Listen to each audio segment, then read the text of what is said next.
Work और इनके scientist के नाम, ठीक है, जो जो साइंटिस्ट नाम इंपॉर्टेंट है उसको हम लोग बताएंगे। तो यहाँ पे देखिए सबसे पहले ऑर्गन हम लोग लेते हैं न्यूक्लियस।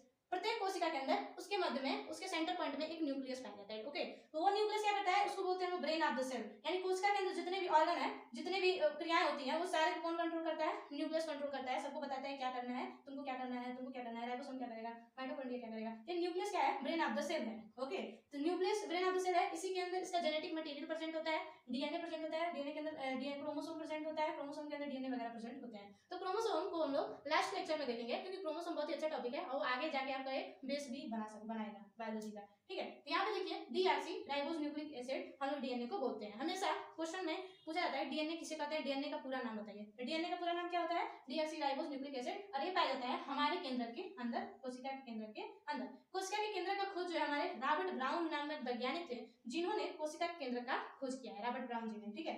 यहाँ पे देखिए उसके बाद हम आते हैं साइटोप्लाज्म। साइटोप्लाज्म को हम लोग हिंदी में बोलते हैं कोशिका द्रव्य, ठीक है। यह कोशिका द्रव्य क्या होता है, कोशिका द्रव्य हमारे ये जो सेल मेम्ब्रेन है, ये जो आपको बॉर्डर लाइन दिख रही है, ये सेल जो मेम्ब्रेन है, इसके और केंद्र के मध्य में जो ये खाली जगह है उसमें एक द्रव्य भरा जाता है, उसको हम लोग बोलते हैं कोशिका द्रव्य, ठीक है। और यहाँ पे देखिए कोशिका द्रव्य का काम क्या होता है, जैसे मान लीजिए कि किसी भी आपका ऑनलाइन शॉपिंग ऐप से कोई भी पार्सल आया, उस पार्सल के अंदर टूटे फूटे ना, इसके लिए फोम लगा देता है। उसी तरीके से कोशिका के अंदर उसके ऑर्गन खराब ना हो, इसके लिए उसके अंदर जीव द्रव्य प्रेजेंट होता है, ताकि वो अच्छे तरीके से सेपरेट रहे एक जगह पे। ओके, तो यहाँ पे देखिए उसके बाद से देखिए न्यूक्लियस के बाहर एक आवरण प्रेजेंट होता है, जिसको हम लोग बोलते हैं न्यूक्लियस मेम्ब्रेन, या बोलेंगे हम लोग केंद्रक झिल्ली, ठीक है। तो यहाँ पे न्यूक्लियस मेम्ब्रेन प्रेजेंट होता है, जो कि केंद्रक को क्या करता है, एक कवर प्रदान करता है, एक सपोर्ट देता है, ताकि उसके अंदर कोई गड़बड़ी ना हो, ठीक है।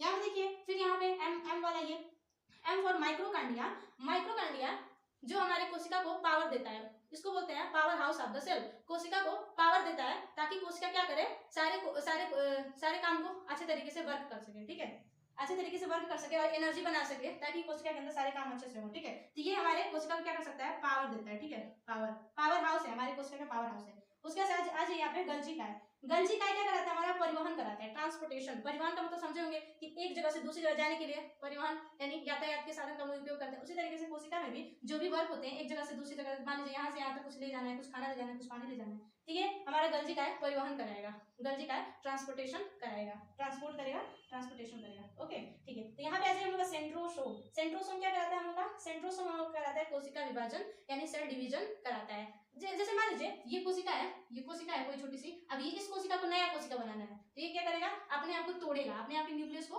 तोड़ेगा, तोड़ करके ऐसे दो अपने आप से ही कोशिका को डिवाइड करने की कोशिश करेगा। और वो करता कैसे, सेंट्रोसोम। हर कोशिका के अंदर सेंट्रोसोम पाया जाता है, जिसके जरिए वो अपने आप को तोड़ करके अपने से नई कोशिकाएं क्या करता है, बनाता है। ओके, यहाँ पे देख लीजिए वैक्यूल्स, वीव और वैक्यूल्स। तो वैक्यूल्स क्या होता है, वैक्यूल्स का हिंदी होता है रिक्तिकाएं। रिक्तिकाएं प्रेजेंट होती है कोशिका के अंदर, और ये पानी और खाने को क्या करती है, स्टोर करके रखती है। जैसे जो एनिमल सेल होता है उसकी रिक्तिकाएं छोटी छोटी होती हैं, जो प्लांट सेल होता है उसकी रिक्तिकाएं क्या होती है, बड़ी होती हैं, जिसकी वजह से पानी, सबसे ज्यादा पानी क्या सकता है, किसको पड़ती है, पेड़ को पड़ती है, ठीक है। अगर पानी ना रहे तो पौधे सूख जाते हैं, पौधे सूख जाएंगे। ओके, तो ये खाना और पानी स्टोर करके रखते हैं, ठीक है। यहाँ पे देखिए इंडोप्लाज्मिक रेटिकुलम। इंडोप्लाज्मिक रेटिकुलम का हिंदी होता है अंतःजालिका।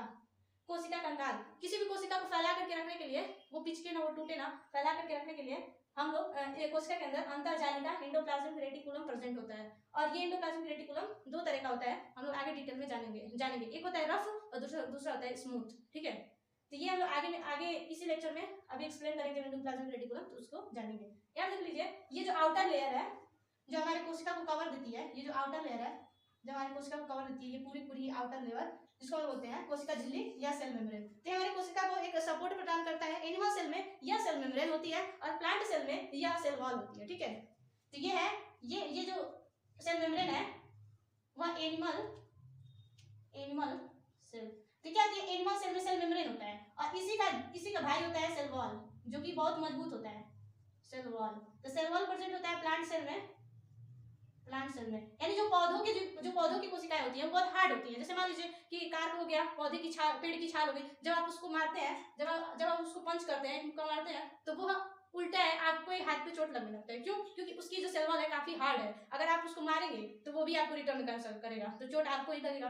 तो जब कोई चीज हार्ड होती है और हम उसमें मारते हैं तो चोट हमें ही लगता है, ठीक है।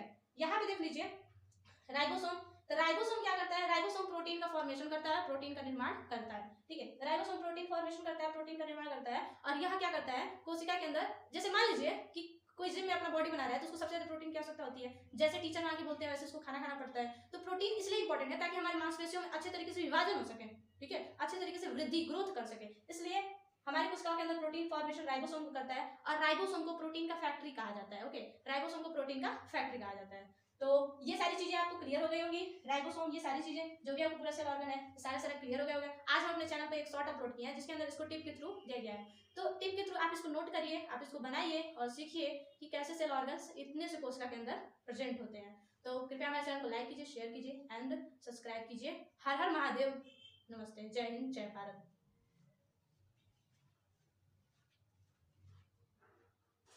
तो आशा करते हैं आप पिछला वाला जो डायग्राम था, जो जिसमें सारा सारा सेल ऑर्गन बताया गया था, वो सारा सारा आप नोट कर चुके होंगे।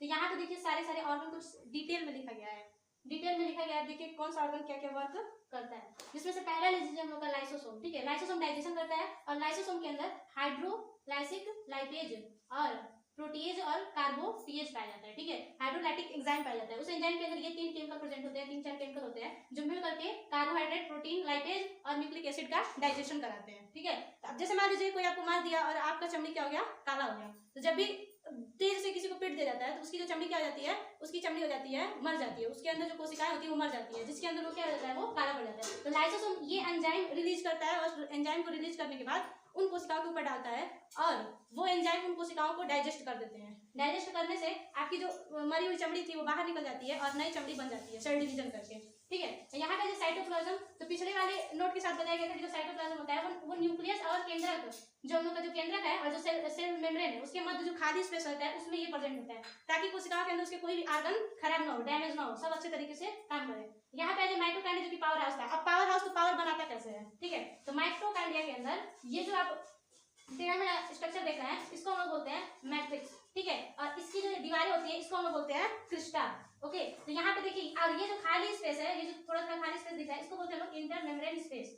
तो ये होता है माइटोकॉन्ड्रिया के अंदर पे क्या होता है, स्ट्रक्चर, ठीक है। तो माइटोकॉन्ड्रिया के अंदर क्रेब्स नामक साइकिल चलता है, जिसका जो खोज है क्रेब्स नामक वैज्ञानिक किए थे, और क्रेब्स नामक जो साइकिल होता है वो मिल करके एक बार जब चलता है तो 38 एटीपी बनाता है, और वो 38 एटीपी मिल करके एक ग्लूकोज बनाते हैं, तब जाकर के आपको एनर्जी मिलती है, ठीक है। तो क्रेब्स नामक साइकिल इसके अंदर चलता है, और एक क्रेब्स नामक साइकिल 38 एटीपी बनाते हैं, और 38 एटीपी मिलकर के एक ग्लूकोज बनाता है, ठीक है। तो वो एक ग्लूकोज बनाएगा तब जाकर के कोशिका के अंदर ऊर्जा बनती है, एक ग्लूकोज, ठीक है।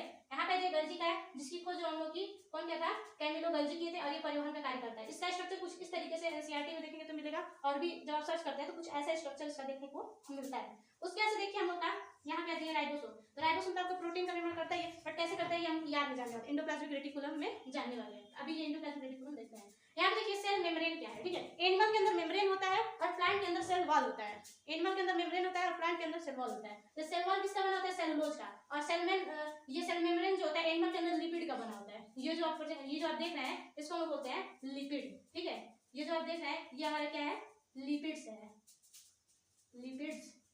ये होता है हम लोग का लिपिड से मिलकर के लिपिड्स, प्रोटीन और ये सारी जो चीजें मिलकर हैं इससे हम लोग का सेल मेम्ब्रेन बनता है। ये जो स्ट्रक्चर है, ये जो स्ट्रक्चर आप एक स्ट्रक्चर ये देख रहे हैं, ये हम लोग का हाइड्रोफोबिक तेल, ठीक है। इसका जो नीचे वाला जो पूंछ है इसको हम बोलते हैं हाइड्रोफोबिक तेल, और इसका जो गोल वाला जो हेड है जो बाहर आउटर पार्ट में होता है उसको हम बोलते हैं पोलर हेड।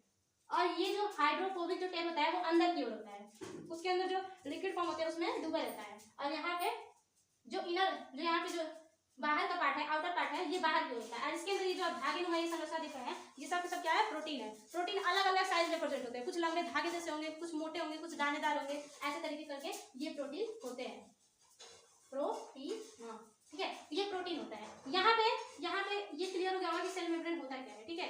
तो ये सेल मेम्ब्रेन है, और जब 1590 के बाद, ठीक है, जब 1950 के बाद जब आपका इलेक्ट्रॉन माइक्रोस्कोप आया तो उससे जूम करके जब देखा गया तब ये साइंटिस्ट को ये सारी चीजें दिखी। इलेक्ट्रॉन माइक्रोस्कोप के बाद, इलेक्ट्रॉन माइक्रोस्कोप से देखा गया था। और यहाँ पे वैक्यूल्स क्या होता है, वैक्यूल्स जो एनिमल सेल होता है उसमें छोटा छोटा होता है, ठीक है। और इसके आउटर प्लास्ट, इसके आउटर मेम्ब्रेन को बोलते हैं टोनोप्लास्ट, टोनोप्लास्ट, टोनोप्लास्ट, ठीक है। तो ये क्वेश्चन पूछा जाता है, कई बार एंट्रेंस एग्जाम में भी क्वेश्चन पूछा गया था कि रिक्तिकाएं जो होती हैं उनके रिक्तिकाओं के मेम्ब्रेन को, यानी रिक्तिकाओं की झिल्ली को क्या कहा जाता है, रिक्तिकाओं की झिल्ली को हम क्या बोलते हैं, टोनोप्लास्ट बोलते हैं। एनिमल सेल में यही प्लांट सेल में ये रिक्तिकाएं बड़ी होती हैं। सर्दियों के मौसम में जब पतझड़ का महीना होता है तो उसमें प्लांट क्या करते हैं, अपने खाने को इन्हीं रिक्तिकाओं के अंदर इकट्ठा करके रखते हैं। इनकी रिक्तिकाएं बड़ी होने के कारण पत्ते झड़ जाने के बावजूद भी जब फोटोसिंथेसिस बंद हो जाता है तो उस समय ये पानी वगैरह को, खाने वगैरह को स्टोर करके रखते हैं और पूरी ठंडी जो भी पतझड़ वगैरह का महीना होता है वो अपना निकाल लेते हैं बिना पानी के ही, जिस समय धूप कम होता है। ठीक है, और पौधे पानी को स्टोर करने के लिए, पानी बचाने के लिए पत्ते को झड़ाते हैं। ठीक है, तो कोई भी किसी भी प्लांट का अगर पत्ता झड़ जाता है तो उसको मरा हुआ ना समझे, वो केवल अपने पानी को बचाना चाहता है, इसके लिए वो अपने पत्ते को झड़ा रहा है। ठीक है, अब यहाँ देखिए ये सारी चीजें क्लियर हो गई होंगी, तो कृपया आप इसको नोट कीजिए। इसके बाद हम लोग डिटेल में जानेंगे अंतःजालिका और ये राइबोसोम प्रोटीन बनाता कैसे है उसको, और फैट क्या होता है, ये चीजें हम लोग जानेंगे इसको इरेज करने के बाद। इसको नोट कीजिए।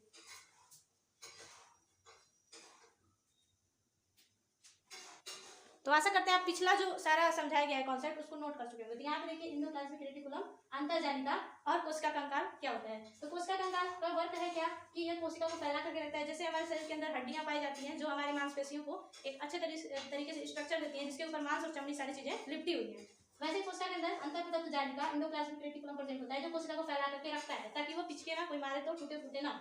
तो यहाँ पे देखिए एंडोप्लाज्मिक रेटिकुलम दो तरीके से होता है, एक होता है रफ एंडोप्लाज्मिक रेटिकुलम और एक होता है स्मूथ एंडोप्लाज्मिक रेटिकुलम।